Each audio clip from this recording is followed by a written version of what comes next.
Hello. അപ്പോൾ ഇന്ന് Sunday ആയിട്ട് രാവിലെ കുറച്ച് ക്ലീനിങ്ങും കുക്കിങ്ങും ഒക്കെയാണ്. അങ്ങനെ പാട്ട് കേൾക്കുന്നൊരു ശീലം ഉണ്ടെന്നുള്ളത് അറിയാമല്ലോ.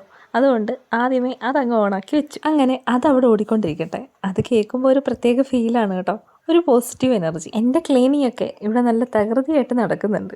എല്ലാ സൺഡേസിലും ഞാൻ ഇങ്ങനെയാണ് കേട്ടോ. സൺഡേ മാത്രമാണ് ഇതുപോലുള്ള ക്ലീനിങ്ങും ഈ അറേഞ്ച്മെൻറ്റ്സ് ഒക്കെ നടക്കുന്നത്. അതുകൊണ്ട് ഞായറാഴ്ച ദിവസം ഈ ക്ലീനിങ്ങും അറേഞ്ച്മെൻറ്റ്സും ഒക്കെ ഒരു ശീലമായിട്ട് മാറി. ക്ലീനിങ് തുടങ്ങുമ്പോൾ ഇരിക്കുന്ന സാധനങ്ങളെല്ലാം പറക്കി മാറ്റാറുണ്ടല്ലോ, പിന്നെ തിരിച്ച് അതേ സ്ഥലത്ത് തന്നെ വെക്കാൻ എനിക്കൊരു മടിയാണ്. അങ്ങോട്ടും ഇങ്ങോട്ടൊക്കെ മാറ്റി വെക്കും. അല്ല, ഇരുന്നിടത്ത് തന്നെ പോയിരുന്നാൽ അവർക്കും ബോറടിക്കില്ലേ. അതിൻ്റെ ഇടയിൽ ഞാൻ വിചാരിച്ചു തുണി അങ്ങ് വാഷ് ചെയ്യാനിടാമെന്ന്. മഴയ്ക്ക് ചെറിയൊരു തോർച്ചയുണ്ട്, എങ്കിൽ പിന്നെ രാവിലെ ഇതങ്ങ് നടക്കട്ടെ എന്ന് കരുതി. അതവിടെ കിടക്കട്ടെ, അതിൻ്റെ ജോലി കഴിയുമ്പോൾ അത് നമ്മളെ വിളിക്കും കേട്ടോ. അപ്പോൾ അതുവരെ നമുക്ക് നമ്മുടെ ഡ്യൂട്ടിയിലേക്ക് പോവാം. പണ്ടൊക്കെ ക്ലീൻ ചെയ്യുന്നതും പാത്രം കഴുകുന്നതും ഒക്കെ എനിക്ക് ഒട്ടും ഇഷ്ടമല്ലാത്ത ജോലിയായിരുന്നു. ഇപ്പോൾ ഏറ്റവും ഇഷ്ടത്തോടുകൂടി ചെയ്യുന്ന ജോലിയും ഇത് തന്നെയാണ്. ക്ലീനിങ്ങും കാര്യങ്ങളെല്ലാം കഴിഞ്ഞതിന് ശേഷം കിച്ചണിലോട്ട് നോക്കുമ്പോൾ നമുക്ക് കിട്ടുന്നൊരു ഫീൽ ഉണ്ടല്ലോ, അതാണ് എന്നെ ഇത്ര ഇഷ്ടത്തോടെ ഈ ജോലി ചെയ്യാൻ തോന്നിപ്പിക്കുന്നത്. ഇതൊന്നും ഒരു ഡ്യൂട്ടി അല്ല കേട്ടോ. ഡ്യൂട്ടി എന്ന് പറയുമ്പോൾ നമ്മൾ കഷ്ടപ്പെട്ട് ചെയ്യുന്നതല്ലേ. ഇതൊക്കെ ശരിക്കും ഇഷ്ടപ്പെട്ട് ചെയ്യുന്ന കാര്യങ്ങളാണ്. കുക്ക് ചെയ്യാനായിട്ട് നമുക്കൊരു ഇൻട്രസ്റ്റ് തോന്നണമെങ്കിൽ നമുക്ക് കിച്ചണിലോട്ട് കയറാനൊരു ഇൻട്രസ്റ്റ് തോന്നണം. അങ്ങനെ തോന്നണമെങ്കിൽ കിച്ചണിലോട്ട് കയറുമ്പോൾ നമുക്കൊരു പോസിറ്റീവ് എനർജി ഫീൽ ചെയ്യണം. ആ ഫീൽ വരണമെങ്കിൽ കിച്ചൺ ഇതുപോലെ നന്നായിട്ട് ക്ലീൻ ചെയ്ത് അറേഞ്ച് ചെയ്തിടണം. ഞാൻ എന്തൊക്കെയാണ് പറയുന്നത്, എന്തെങ്കിലുമൊക്കെ മനസ്സിലാവുന്നുണ്ടോ എന്തോ. ക്ലീനിങ് ഒക്കെ കഴിഞ്ഞു, ഇനി കുക്കിങ്ങിലേക്ക് പോകാം. ദേ, ഇന്നലെ അരച്ചു വെച്ച ദോശമാവ് ഇപ്പം വെളിയിൽ ചാടുമെന്ന് പറഞ്ഞ അവസ്ഥയിൽ നിൽക്കുമായിരുന്നു. വെളിയിൽ ചാടേണ്ട മക്കളെ എന്നും പറഞ്ഞ് ഞാൻ അവരെല്ലാം കൂട്ടത്തോടെ അറ്റാക്ക് ചെയ്തു. എന്നിട്ട് ആവശ്യത്തിനുള്ള മാവ് മാത്രം എടുത്ത് ഉപ്പിട്ട് കലക്കി. അപ്പോഴേക്ക് സാമ്പാറിനെല്ലാം അരിഞ്ഞ് പറക്കി അടുപ്പിൽ വെച്ചു കേട്ടോ. സൺഡേ ആയിട്ട് എന്തെങ്കിലും ഒരു സ്പെഷ്യൽ വേണ്ടേ, അതുകൊണ്ട് കുറച്ച് ഉഴുന്നോടെ ഉണ്ടാക്കിയേക്കാന്ന് കരുതി അതങ്ങ് അരയ്ക്കാനായിട്ടിട്ടു. അതവിടെ കിടന്ന് അരഞ്ഞു വരട്ടെ, അപ്പോഴേക്ക് നമുക്ക് ബാക്കി കാര്യങ്ങളൊക്കെ റെഡിയാക്കാവേ. ഇന്ന് വെറും ഒരു ദോശയല്ല, മസാല ദോശയാണ് ഉണ്ടാക്കുന്നത്. അപ്പം നമുക്ക് ദോശയ്ക്കുള്ള മസാല തയ്യാറാക്കാം. ഉരുളക്കിഴങ്ങെല്ലാം തൊലി കളഞ്ഞ് നന്നായിട്ട് കഴുകി വൃത്തിയാക്കി എടുത്തു. കേട്ടില്ലേ, സാമ്പാർ റെഡിയായെന്നാണ് ആ വിളിച്ചു കൂവിയെ. അതിൻ്റെ ആവിയൊക്കെ അവിടെ നിന്ന് പതുക്കെ പോട്ടെ, അപ്പോഴേക്കും നമുക്ക് കിഴങ്ങ് വേവിക്കാൻ വയ്ക്കാം. ഗ്യാസ് ഓൺ ചെയ്ത് കുക്കറും അടച്ചതിന് ശേഷമാണ് ഓർത്തത് കേട്ടോ അതിനകത്തൊക്കെ വെള്ളം ഒഴിച്ചില്ല എന്നുള്ളത്. ഉപ്പും മഞ്ഞപ്പൊടി ഇടാൻ മറന്നെങ്കിലും കുഴപ്പമില്ലായിരുന്നു, പക്ഷെ വെള്ളം ഒഴിക്കാതിരുന്നാലുള്ള അവസ്ഥ. അമ്മ അപ്പോഴേക്ക് സവാളയൊക്കെ അരിഞ്ഞിങ്ങ് തന്നു. പിന്നെ ഞാൻ എണ്ണയൊക്കെ ഒഴിച്ച് കടുകൊക്കെ വറുത്തിട്ട് ഉള്ളി അങ്ങ് വഴറ്റാൻ തുടങ്ങി.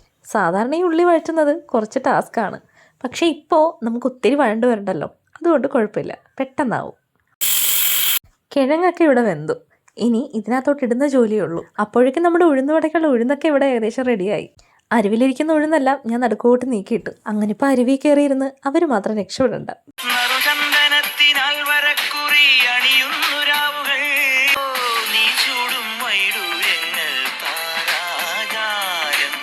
ഞാനിവിടെ ആസ്വദിച്ചുകൊണ്ട് കുക്ക് ചെയ്തുകൊണ്ടിരുന്ന ടൈമിൽ അമ്മ ഇങ്ങോട്ട് വന്ന് ചമ്മന്തിക്കൊക്കെ കടുവ് ഇറക്കുന്നു. ഞാൻ ആലോചിച്ചു, ഇതൊക്കെ എപ്പോൾ? ഞാനിവിടെ ഉഴുന്നരഞ്ഞൊന്ന് നോക്കാൻ പോയ നേരത്തേക്ക് അമ്മ ഇവിടെ സാമ്പാറിന് കടുവ് വറുത്തു, തേങ്ങാ തിരുമി ചമ്മന്തി അരച്ചു കഴിഞ്ഞു. അമ്മയുടെ കുക്കിങ് ഭയങ്കര ഫാസ്റ്റുമാണ്, നല്ല ടേസ്റ്റുമാണ്. അതിനിടയ്ക്ക് ഞാൻ ഇതിൽ ക്യാരറ്റ് ഇടാനങ്ങ് മറന്നുപോയി. ഉള്ളി ഇവിടെ ഏകദേശം റെഡി ആയിരുന്നു. പിന്നെ അരിഞ്ഞ ക്യാരറ്റിൻ്റെ വലിപ്പം കുറച്ച് കൂടിപ്പോയി, കുഴപ്പമില്ല, അതങ്ങ് വെന്ത് കിട്ടും. പിന്നെ കുറച്ച് കറിവേപ്പിലയും മഞ്ഞപ്പൊടിയും ഉപ്പും ഒക്കെ ഇട്ട് അതടച്ചങ്ങ് വെച്ചു. അതവിടെ ഇരുന്ന് വേവട്ടെ. അപ്പോഴേക്കും നമ്മുടെ ഉഴുന്നിവിടെ റെഡിയായി.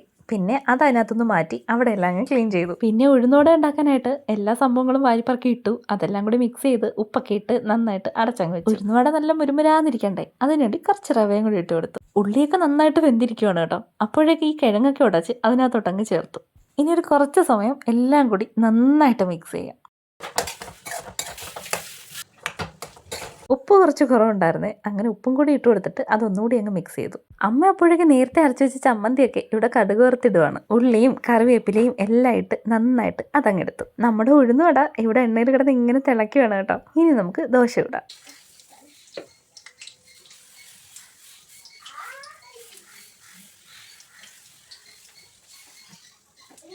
ആദ്യമൊക്കെ ദോശ ഇടുമ്പോൾ പല രാജ്യങ്ങളുടെ ഭൂപടമായിട്ടായിരുന്നു എൻ്റെ ദോശയൊക്കെ വരുന്നത്. ഇപ്പോൾ എന്ത് പെർഫെക്റ്റ് ആയിട്ടാണല്ലേ ചുടുന്നത്.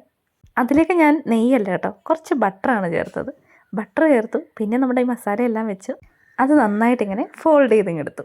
എന്നിട്ട് ഷടേന്നും പറഞ്ഞ് അതിനെ പാത്രത്തിലേക്ക് അങ്ങ് വെച്ചു. എന്ത് ഭംഗിയല്ലേ കാണാൻ. നമ്മുടെ ഉഴുന്നുവട ഉണ്ടല്ലേ, അതും സൗന്ദര്യത്തിൻ്റെ കാര്യത്തിൽ ഒട്ടും മോശമല്ല. ഇനിയിപ്പോൾ എന്തിനാ വെയിറ്റ് ചെയ്യുന്നത്, കഴിക്കുന്ന താമസം മാത്രമേ ഉള്ളൂ. നല്ല കുറുകിയ സാമ്പാറും ചമ്മന്തിയും ഉഴുന്നുവടയൊക്കെ ആയിട്ട് ഇന്നത്തെ ബ്രേക്ക്ഫാസ്റ്റ് അടിപൊളിയായല്ലേ. കൂടെ ഒരു കോഫി കൂടി ആയാലോ, ഒന്നുകൂടി കുശാലായി. അപ്പോൾ അത്രയേ ഉള്ളൂ. ടാറ്റാ.